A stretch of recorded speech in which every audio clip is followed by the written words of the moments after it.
we hope the flame of this filial piety, have already been ignited. Now we must keep on going. Not only in Malaysia, also in Malaysia. Is what Suresh did. One more thing. He went to Mauritius.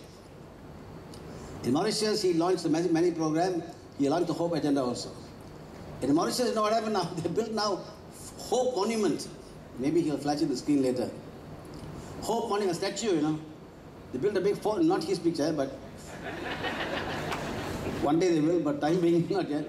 The monument is a big one, huge statue with the picture of father and mother blessing two children.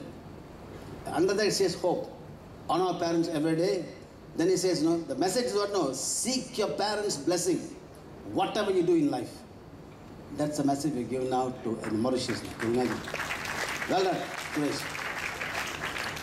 So I give you now the Hope Anthem. So instead of telling about hope, I give you Hope Anthem, okay? This is the Hope Anthem. Some time ago, when Swami was alive, many bhajans I've had, I can continue singing. A few bhajans I've made those days, now I can't sing anymore. One of the bhajans, in fact, at least the other day somebody reminded me of this. One side you came to Jega, this bhajan you sang, last time. Just now after Swami's Mahasamti, I thought of it.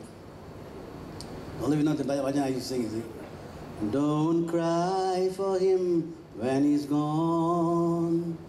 Don't call his name when he's gone. That song, and all of you know. Now I realize he's gone already now, The message of the song was, don't cry for him when he's gone. Don't call him when he's gone. Now, do your work now. Do the work he's asking you to do now, so you don't have to cry for him. Swami, I'm part of your mission now. I need not cry, because I was part of what you wanted. But that is too late now. However, that divine father and mother has gone. But many of us now, our real father and mother, our bodily father and mother is still around, either one or the other, okay? And especially youngsters. So this is a new Hope Anthem. Don't cry for them when they are gone. Don't cry for them when they are gone. The people at the back, the crowd empty, I thought. I can't see anyhow. The back person is again, I see two people not seeing. Don't cry for them when they are gone. Don't cry for them when they are gone. Don't cry, Mama, when she's gone. Don't cry, Mama, when she's gone. Don't cry, Papa, when he's gone.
Bless them, Lord, to have the same one day, either one way or the other. So, not only I'm asking God now to thank the parents, thanking the children, God for the children and blessing them. I'd like to ask now, Bhagavan, please also bless. I am now praying in front of all of you. I'm sincerely praying in my heart, all of you, for the incredible Sai A team. This A team has emerged from the youth. Not the TV A team, you know the TV has a program called A team, what? A team. But divine A team. A team here stands for action to mobilize all humanity. The A team stands for Atma. Atma team. A is not the A team in the movies. Atma. A-T-M-H. These people now are blessed, our Swami is blessing for us to take action to mobilize all humanity to fulfill the divine mission. You see, there's a panda thing there, no? We'll tell you later who the chief panda is. Pandaram. Anyhow, for all who have participated to fulfill this grand vision, my salutations to all of you. Nay, not just my pranams, in fact. For you are like angels walking on earth, really. When I attended some of the meetings of the youth, they're meeting there for hours and hours and hours, I realized, my God, look at the sacrifice they're doing at that age. So, for only divine beings can manifest transformation of human consciousness. Ordinary flesh cannot do it. You must have a divine spark inside you. Only then you can manifest transformation of human consciousness. Because both unity of faith requires, and the hope agenda requires transforming human consciousness. We must transform pure consciousness to want to unite together. We must transform consciousness of youth now to want to love their parents. This is the biggest, it's easy to build a building, easy to build a hospital, easy to build a school, you can build it. But transforming human consciousness is the most difficult challenge. That's why no one dares touch it. But we have now gone ahead and we are touching this program. So, I could spend my entire speech, just praising this wonderful team and of Sai Council. Really, I really like to mention some of the names, Brother Brother Mahendran, Tansui, Billy Fong, Suhu, Sunil, Vimal, Ragan. Actually, my speech could only be names, but I realized that you all get bored, you see. So both Sai sisters and brothers whose names have not been mentioned, please forgive me for not putting everybody's name here. And also, I want to ask for blessings for the Shaktis of these people now, either the spouse, the husband or the wife who allowed the spouse to take part in the program and to sacrifice so much for Swami's mission. So thus, I will give you a photographic thank you, okay? So this is a thank you for these are the guys who involved. This is the meeting of the youth now. All of you can see their faces here. And I attended one of these meetings, long meeting it was. And then here some of the youth, these are all the youth who took part in this thing. Just a fraction of the youth, by the way, a fraction. I haven't got all the photos here. There you can see now, who's for once I see Suresh not speaking, okay? The youth at me and sitting down and watching, that's very good. Here we are. Yeah, but the Pratam Singh, yesterday at the AGM, Suresh congratulated the state president of Pahang. Pahang, which is not many inside what is there, but they produced the most number of schools who took part in the Hope agenda, Incredible. I mean, I think half the schools, Suresh, am I right? Half the schools, huh? 50%, half lah. Tell you, the flow always wants to be different, okay? I'm saying half the thing, he says 50%. Okay. Half the schools, half the school took part in the entire Sai program, the whole program. More than 5,000 students came from Pahang State. Hey, Blessing, where are you? Stand, sir. Stand, sir. Stand, lad. You're so famous. That's it. In fact, the only turban the whole hall. Okay? It's called the power of one. Yeah, these are some of the youth here. Here, look at the meeting there, and the officers meeting, sitting down on the floor talking. And here we are. It goes on and on. I couldn't get enough pictures. Now, however, let me say on behalf of all of you, all of us, thank you, Sai, for gifting us the incredible Sai team, both the state level and the federal level, for the incredible love and dedication and bhakti and shakti, okay? Without you, this program will not take off. You are the... Swami once said, no? Swami once said, I'm telling you this, I've told you so many times. One person from Mumbai met Swami and asked Swami, I'm doing so much Sai work in Mumbai. Can I come and do the work in Puttaparthi? And this Swami answered to him, hey, Bangaru, whose work you think you're doing in Mumbai? Swami's work. Then Swami said something that shook my heart. Okay? Swami says, you are one arm of the Caesars. No, sorry. I am one arm of the Caesars. You are the other. I am one arm of the Caesars. You are the other. I need you to cut the cloth of Dharma Samstapana. Without you, I cannot cut. What a confession. What a confession of the avatar of the Kali Yuga. He's telling us now, though I've come here with all the powers of divine, I cannot cut this cloth of Dharma Samstapana without you. All of you have become now that one Caesars.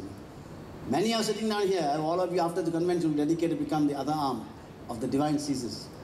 So, this is the prayer we have. My salutation also to the young man who ran after me after a Hindu track session in Tar College about 25 years ago and shouted almost in desperation after I gave a track Hindu session. He shouted desperately, saying, when can I meet you again? He shouted. I told this fellow, thinking something is wrong, mentally wrong with him. I shouted back, how can I feel? I'm driving the car, he shouted back, driving the car. Said, when can I meet you again? He shouting, I said, come to Bangsa Center for Bhajan. I thought that will put him off, okay? I thought that will stop him. But he turned up there, and he became incredible force, okay? My salutation now to that Captain Atma. Captain Atma, Dr. Suresh Govind. So I thought I'd get rid of him, by saying come to Bang Center, but I failed.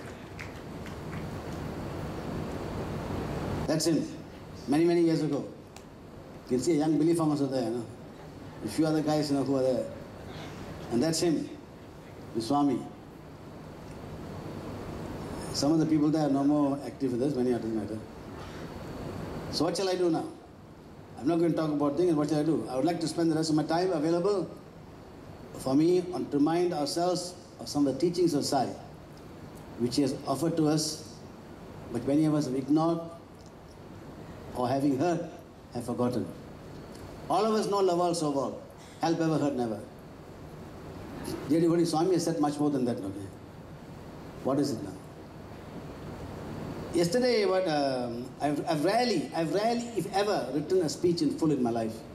I always speak impromptu using slides. Sometimes I don't even, I just speak. But not even when I spoke in Bhagavan Baba, all of you know, I've spoken to Bhagavan in front of Bhagavan Baba at Purnachandra, I've spoken to him in Sai Kalwan's hall, I've spoken in front of him in Hillview Stadium. But this time, I've taken the trouble to write the speech in full. Why? This is not a personal motivational speech, telling all of you, come, rara, let's do. I thought now I would like to spend this, because all of you Sai Council doing such a fantastic work now, motivation already there at every level. I'd like to spend the time, but a presentation of knowledge, what Swami has given us. This reflects the preciousness of what he has given. What I've done is, dear devotees, for the first time I've written the speech, and I have taken the trouble to print that speech in a booklet. Now, why am I doing this now? Again, a lot of expense for me, but because of what I'm presenting is knowledge now. Swami has talked, everyone here nowadays chanting the Vedas, but no one is taking, why are you chanting the Vedas? What is the content of the Vedas? I'm not expert in Vedas. Yesterday, as Samit was saying, I'm not expert in Vedas. What I've done is, Swami has mentioned many words, Vedic words in his speeches. So when I launched the track sessions around the world, I began the research on Hinduism. Then I saw that all these messages are there. Swami is actually bringing back to and telling us all the messages. So taking what he has said in his speeches, many, many speeches, some of the Sanskrit words from Vedas, I want to share this with you. So this picture is in the cover here. This picture was taken, I really excellently, it's amazing that they found this picture. My wife somehow found it some time ago. And was picture taken at the Hillview Stadium when just before I was going to speak, I went to give the flower like this now to Swami. And that was, I still remember when I got up to speak, the Hillview Stadium was packed. The people were right up to the hills, up the hills. The whole stadium was crowded up to the hills. I don't know how many, maybe 1 million people or less, I'm not too sure. And when I stood there, I was reminded of the words Swami said, when he was a youngster, when a youngster with about 10 devotees or 15 devotees around him, he said, when he was a youngster with 10 or 15 people in Puttaparthi, no roads going there, was go by bullock cart. I think Sister Geeta would have told you all that, bullock cart, he said these words. He said, come and take your chance now to be near me. For time will come when the crowds will be so big that the earth will be the floor and the sky the roof, and I'll be seen as a now distant object. Now those people around him, how to believe, one man here in a little village, Sairam Swami. As I stood there that day, I repeated that thing he said, and I saw that happening. Up the hills and the floor was the earth, and the sky was the roof. And this content of the speech I'm giving, I'll tell you why I'm giving as I go on here, so that even if I don't finish the speech, you all can read what it's all about. Glimpses of the Vedas. I wrote in a book called Glimpses of the Vedas. And how many of you may be available for sale? Some incredible Vedas. Why Vedas lasted for more than 5,000 years now? Even before recorded time. Why? Because it is incredible knowledge. Incredible knowledge. Do you know some of the Vedic books, texts, okay? Let me just finish this one. Okay, this booklet also contains two other things now. Would you believe, dear devotees, would you believe that in 1987, many of you, some of you may not be born at the time, 1980, some of you, many of you may not, would have been not, 87, I made a speech at the AGM. Someone recorded a speech and they typed it out, okay? Where is it? Who knows where it is? 1990, something else, somebody typed it out. Out of the blue, just about 2 weeks ago, I found that on my study table, the copy of the two speeches. I said, what is this speech doing here? And I looked around, my God, I said, these speeches are very relevant to today, Speech we gave, this history, the Zai movement. What happened many, many years ago, 87. So I decided to, okay, let me include this here, So I called this in a section, I know how this happened here. Later, my wife told me that she found it somewhere, and she put it. How did she find the speech, 1987 speech, Incredible. So dear devotees, I realized the Swami is there. So I printed now those two speeches also inside this booklet. So that you can read a bit of history, you can check it out. So, these teachings which I've got here in this main speech I'm giving today relate to the internal war which within man that casts a shadow on his Atmic consciousness, okay? That we are the Atmic wonder, yet we don't realize we are divine. How come? Because we have cast the shadow on our Atmic wonder itself. And this particular Vedas, the Swami talked about. Now, interestingly this, many of us have taken up chanting of Vedas, but very few taken effort to understand its meaning. How has this Vedas survived for more than 5,000 years? In fact, more than before recorded history. There must be some powerful knowledge in it, okay? Dear devotees, the knowledge that we have here. Baba very, very rarely used the word Hinduism, except when addressing only Hindus. Most of the time he used the word Sanatana Dharma. Sanatana Dharma means what? Eternal righteousness. Think of this now. That means the Vedic text is eternal righteousness. If that is so, the point I'm making here is that if the real teachings of Sanatana Dharma are in fact in the last part of the Vedas, it's called, in the Upanishads, it's called Vedanta. The meaning is Veda Antam, the end of Vedas. The last part of the Vedas is where the real teachings are there, Incredible teachings. One of these teachings, which is recorded in my book, that the glimpse of sparks of divine fire. Do you know 5,000 years ago they written about Queen Elizabeth in East India Company. They're predicting the future, Incredible. How do they do this? That's the power of this way, of this knowledge of these great ancestors. So Baba says this, Christians and Muslims carry out this work with great enthusiasm. But the followers of Sanatana Dharma have not got faith in its excellence. I find many are ashamed to accept the principles of Sanatana Dharma, whereas Western aspirants find these a source of inspiration. What a shame. When I launched the track session around the world, trying to give the people of the world the knowledge of the Vedas and the ancient speeches, I was condemned. By whom? By Sai fellows, Sai leaders. And I was ostracized. I was banned in America. They sent a circular, Jagat should not come and speak in America. Because now I said, okay, doesn't matter. I will do Swami's work anyhow. Finally, they got fed up of banning me.